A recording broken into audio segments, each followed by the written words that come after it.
friends, my dear masters and my dear gods. బ్రహ్మర్షి పితామహ పత్రిజీకి, సదానంద యోగికి, ప్రభాకర్ సార్, సుధాకర్ సార్కి, మౌన ధ్యానం సుబ్బారావు సార్ గారికి అందరికీ నా ప్రణామాలు, ఆత్మ ప్రణామాలు. నా పేరు కనకదుర్గ. నేను తెనాలి నుండి వచ్చాను.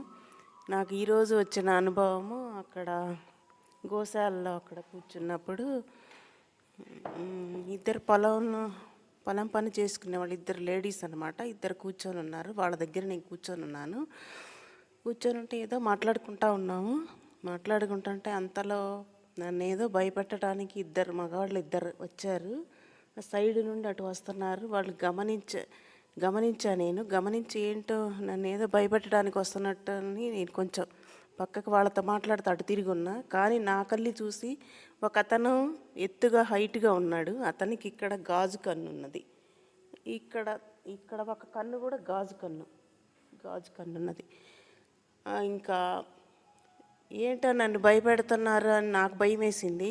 కానీ వాళ్ళు ఏదో మంత్రం చదువుతా, ఇంకా నాకల్లి ఇలాగే చూస్తా, ఏదో మంత్రం చదువుతా ఈ చిచ్చుబుడ్డి ఇది ఉంటుంది చూడండి, టపాకాయలు దాంతో ఇట్లా గట్టిగా నేలకేసి కొట్టేశారు. కొట్టేటప్పటికి చిచ్చుబుడ్డిలాగా ఇట్లా వెలిగిందనమాట. వెలుగొచ్చేసినప్పటికీ నేను బ్రహ్మర్షి పితామహ పత్రిజీకి జై, బ్రహ్మర్షి పితామహ పత్రిజీకి జై అని పెద్దగా ఇంకా అదే అంటా ఉన్నా నేను.